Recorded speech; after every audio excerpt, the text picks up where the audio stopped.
Ce soir, quelles vont être les conséquences de la nouvelle loi alimentation?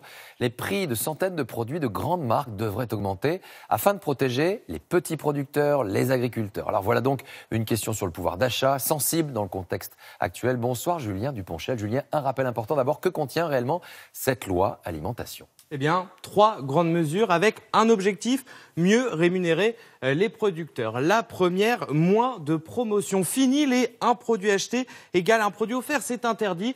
Désormais, il faudra au minimum 2 produits achetés pour un produit offert. Deuxième mesure, cette question du seuil de revente à perte mise en place aujourd'hui. Honnêtement, je n'ai pas tout compris. Soyez un peu plus clair pour moi. Eh bien, les distributeurs avaient pour habitude de vendre avec très peu de marge les produits les plus prisés, comme les sodas, le fromage ou le café. Dès aujourd'hui, ils doivent les vendre avec une marge de 10% minimum. Les autorités espèrent qu'en contrepartie, les enseignes réduisent d'autres marges ailleurs et payent mieux les agriculteurs. Problème, rien ne les oblige à le faire avec la loi. Alors, est-ce que cette loi va véritablement mieux protéger les petits producteurs? Eh bien, en théorie, oui. Chaque année, en fait, la grande distribution et les producteurs se réunissent pour négocier les prix, souvent d'ailleurs à l'avantage des distributeurs. Désormais, dans ces négociations, ils doivent prendre en compte le coût de production, c'est-à-dire la main-d'œuvre, le coût de la matière première, ainsi que les charges pour fabriquer les produits, ce qui n'était pas le cas jusque-là.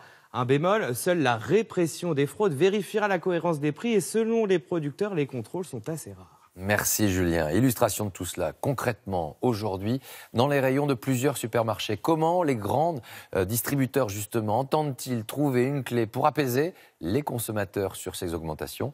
Eh bien vous allez le voir, ils ont quelques astuces. Camille Gutin, Vincent Bouffartigue. Sur le tapis de caisse, nous avons relevé les prix. 60 centimes les spaghettis hier, 68 aujourd'hui. Le chocolat en poudre, 3,40 €. Il passe désormais à 3,71 €. En moyenne, une augmentation comprise entre 2 et 9% selon les régions. Pour tenter de limiter ces hausses et ne pas effrayer sa clientèle, la grande distribution fourbit déjà ses armes. Dans cette